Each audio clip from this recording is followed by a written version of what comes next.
Good afternoon, everyone, and welcome to the Sarpy County Board of Equalization meeting. Today is Tuesday, June 14th, 2022. It's 3:04 p.m. The Nebraska open meeting rules are on the north wall of the boardroom, and we'll hold the meeting in accordance with those. In attendance today, we have 4 commissioners: Commissioner Klug, Mixon, Warren, and Kelly. Commissioner Burmeister is absent today. We have our County Administrator, Dan Hoins, our County Clerk and Register of Deeds, Deb Houghtaling, our County Assessor, Dan Pittman, is here, as well as our County Treasurer, Trace Jones. If you would, please silence your cell phones and let's stand for the Pledge of Allegiance.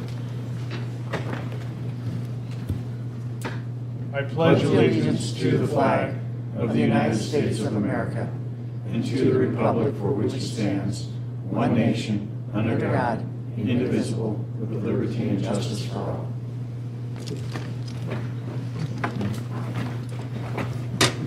One item on the consent agenda. Motion to approve. Second. Motion by Warren, second by Klug. Discussion? Please vote. Ayes 4, absent Burmeister. Okay, 4 items on the regular agenda. The first item is the minutes from our last meeting on June 7th. Move to approve. Second. Motion by Klug, second by Commissioner Mixon. Discussion? Please vote. Okay, Ayes, Klug, Kelly, and Mixon. Abstain Warren, and absent Burmeister. Okay, 5.2 are tax corrections 6998 through 17006. Dan Pittman, County Assessor.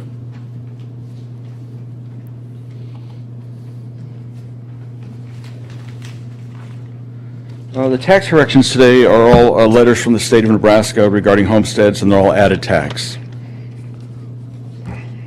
Questions for Dan? And those are all because of income adjustments? Well, they do. State? They do audits on the income, so Right. So it was, the income Yeah, that there you was go. reported Sure. was, okay. State looked at it and said there's more income. Found a and problem, increased the yeah. taxes. Okay, thank you. Any other comments or questions? Motion, please. Motion to approve. Second. Motion by Warren, second by Mixon. Discussion? Please vote. Ayes 4, absent Burmeister. Okay, 5.3 are over-under corrections. So yeah, we have one notice of valuation change. Dan? this is an undervalued property. Need to decrease value from 488 to 613. Approving this serves as a change of valuation notice that is mailed to the property owner, and they have 30 days to question the value or file a protest. Okay, questions for Dan on this one? And the reason for this was, Site was omitted, and they had to change the value in order to equalize with neighboring parcels. So they omitted the site value, your office, omitted the site value.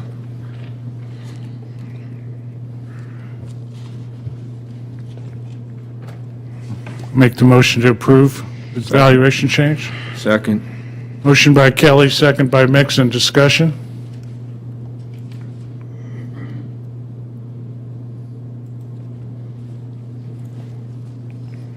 Please vote.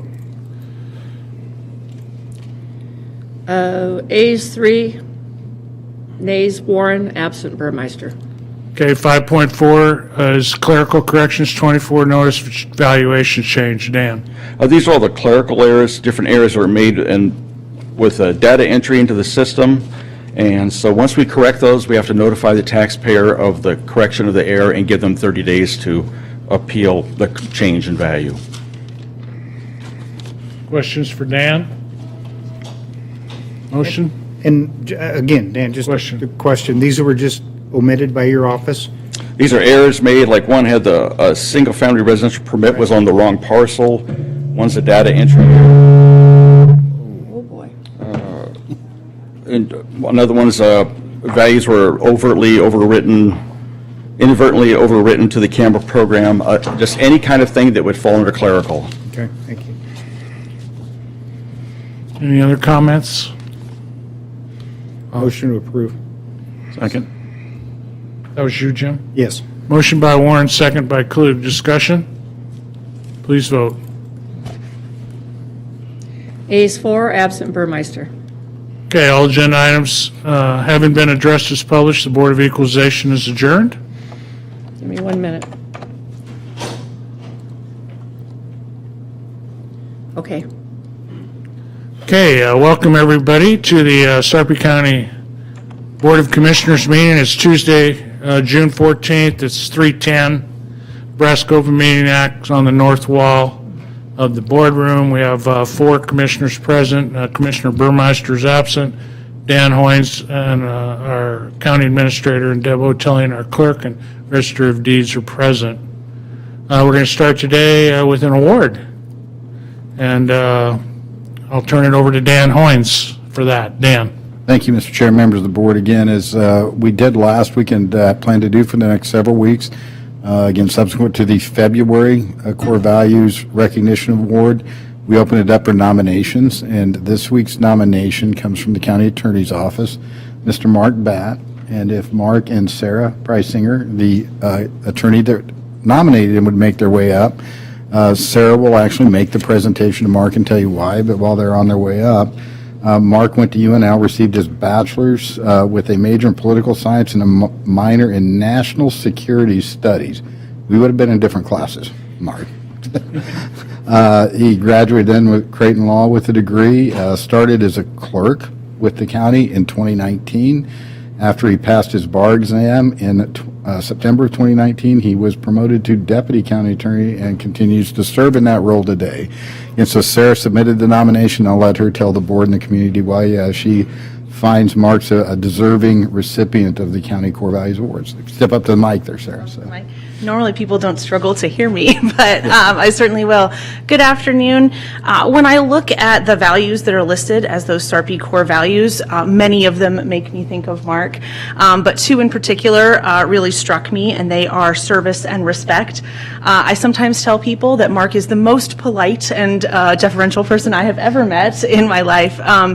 And in the course of our work, we sometimes interact with people who are in difficult situations, who are confrontational, and I find Mark respectful in all of those circumstances, as well as kind and helpful to people when he can be. And that really also ties in to that other service, that he is always willing to step up and take on a project, and he is always willing to help pitch in wherever he can.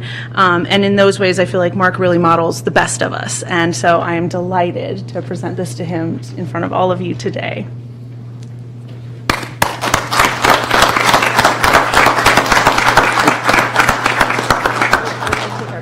Turn around for a photo op. No photo bombing.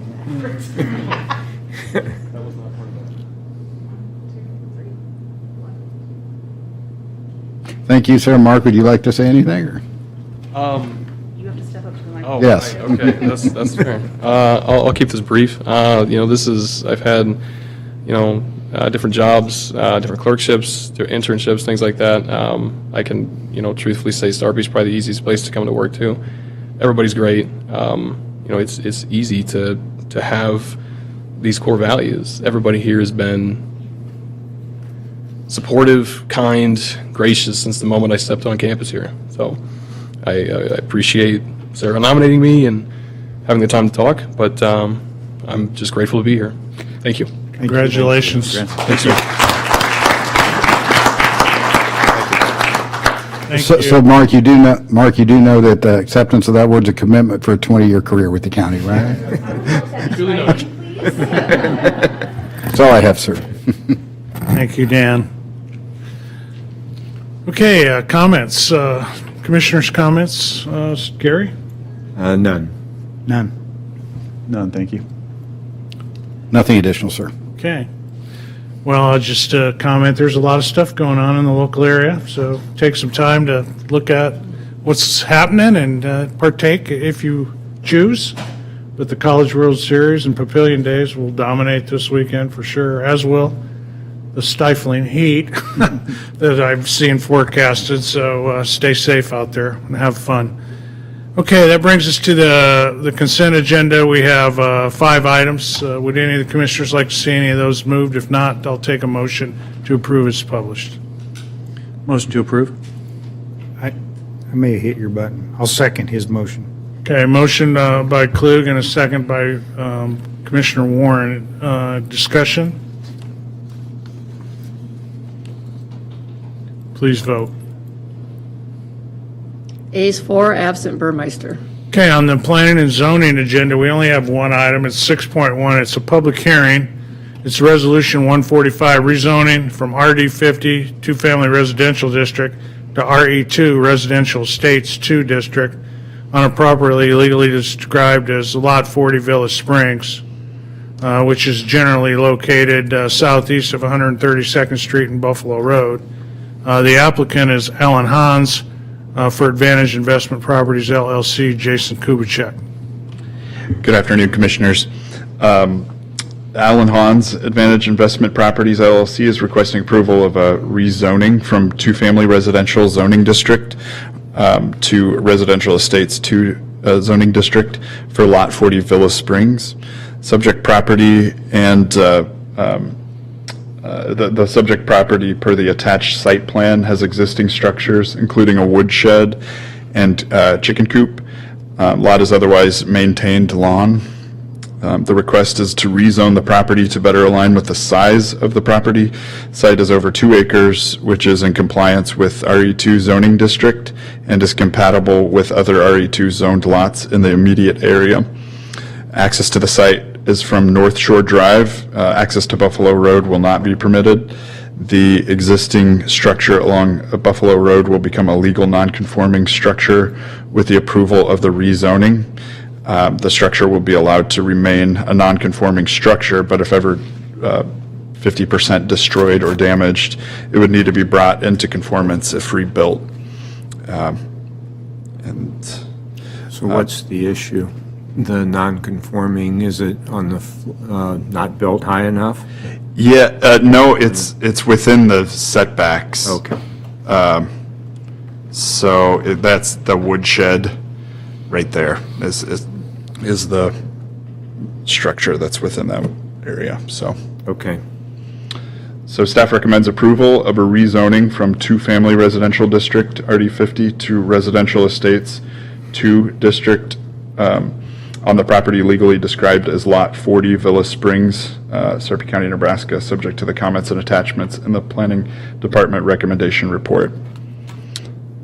If you have any other questions, let me know. I just have a question of general curiosity. How do you get different zoning for lots right next to each other? Was it like, at the time of development, just a line of scrimmage call?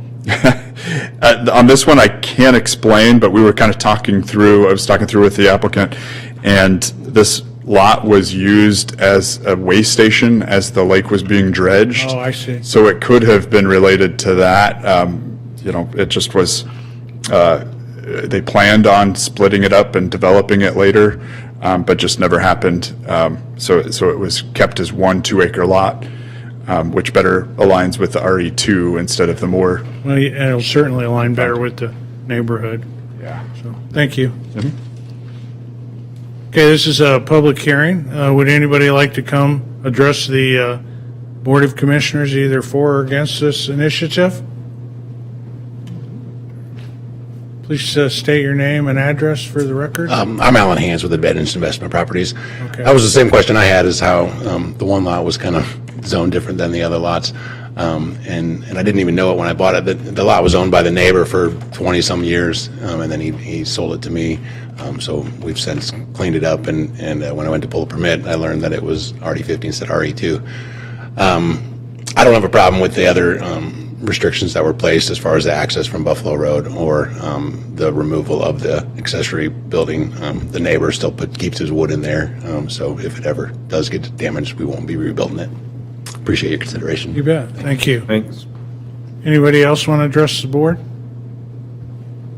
Okay, I'll close the public hearing, and we can entertain a motion on this rezoning request. Motion to approve. Second. Motion by Mixon, second by Commissioner Klug. Discussion. Please vote. Ayes 4, absent Burmeister.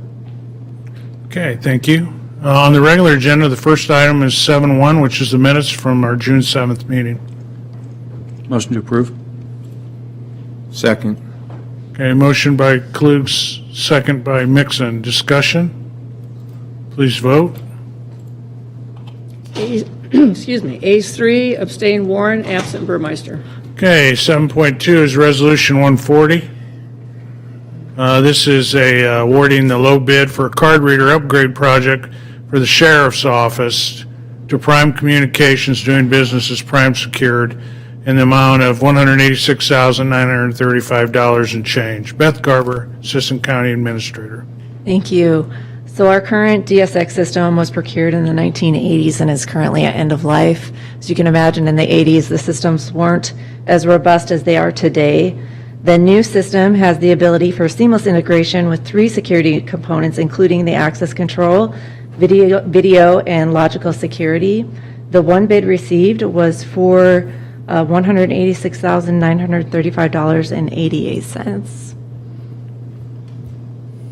Questions for Beth? Motion to approve? Second. Okay, I have a motion by Commissioner Klug, a second by Commissioner Mixon. I'm sorry, Commissioner Warren. Any further comments or discussion?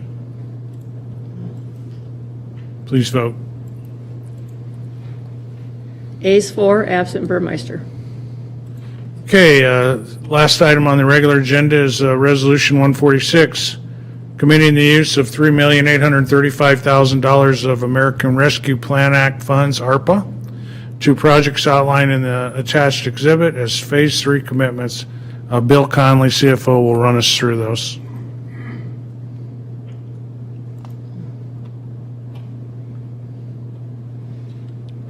don't know if I can.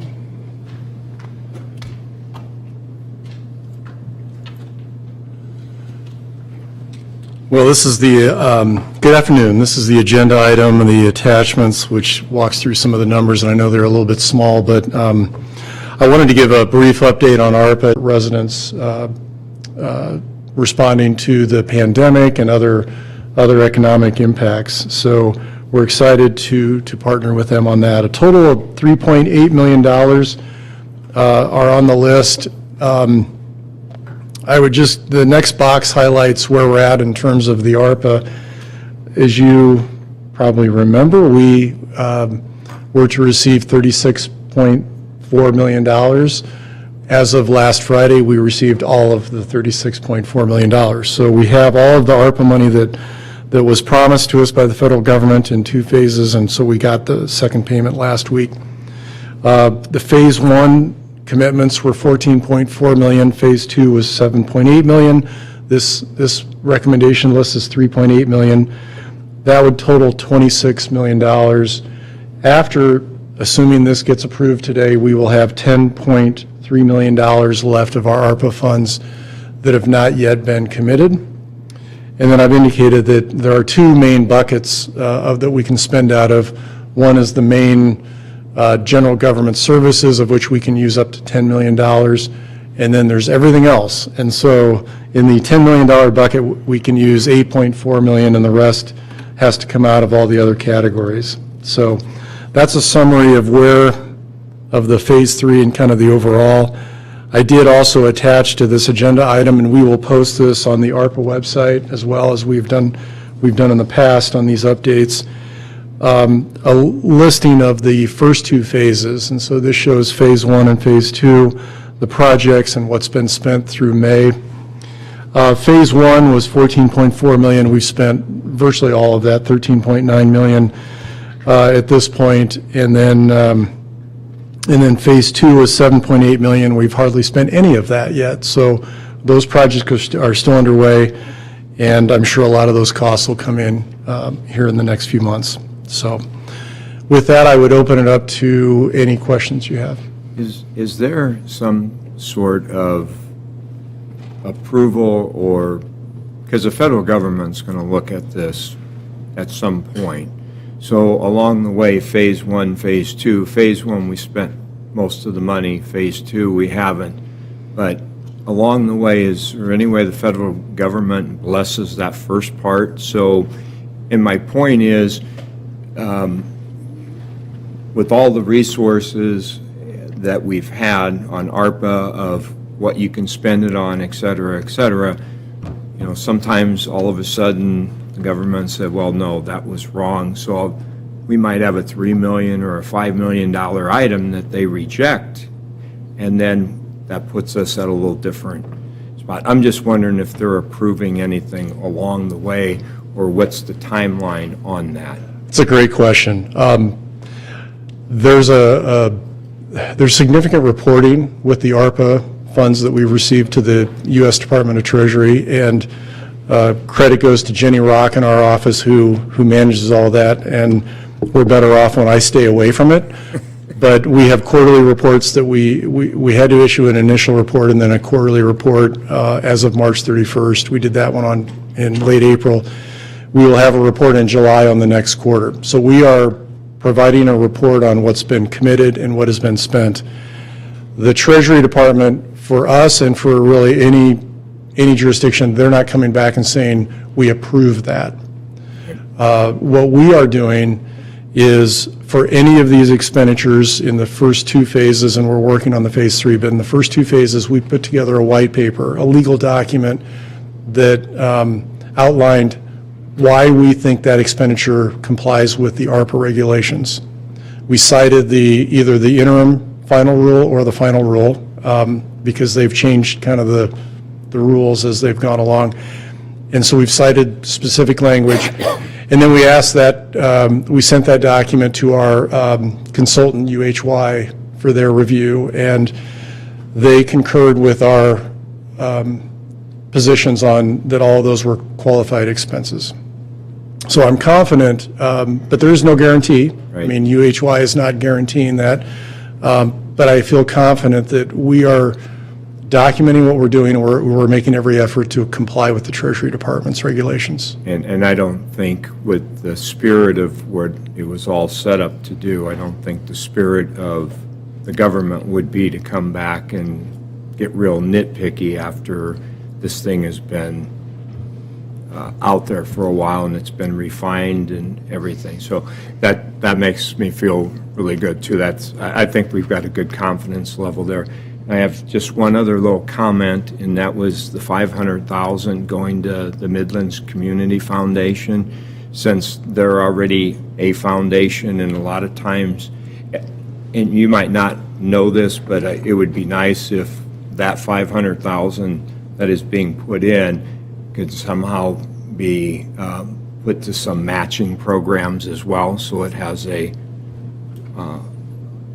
larger effect, so to speak. So hopefully the Midlands Community Foundation can create something with that to obviously increase the amount that they can hold together to help people. That's a great idea. I'll talk to Tony and Diane about that. Okay, thank you. Question? Motion to approve? Second. Okay, I have a motion by Commissioner Klug, a second by Commissioner Warren. Discussion? Questions? Please vote. All right, who's got control of my mouse here? All right, there we go. Ayes 4, absent Burmeister. Okay, item 8.1, executive session. For the protection of the public interest, I move that we go into executive session to discuss collective bargaining. Second. Okay, I have a motion by I Commissioner, gotta get your votes. motion by Klug, a second by Mixon to go into executive session. Discussion? Please vote. Oh, wait. Okay. Ayes 4, absent Burmeister. Okay, it is now 3:30. We'll go into executive session where our discussion will be restricted to collective bargaining. Okay, so now, Okay. It's now 3:47. At 3:30, we went into executive session where our discussion was restricted to collective bargaining. I need a motion to return to the regular session. So moved. Second. Motion by Commissioner Mixon, second by Commissioner Klug. Please vote. Ayes 4, absent Burmeister. Okay, all agenda items having been addressed as published, the Board of Commissioners is adjourned.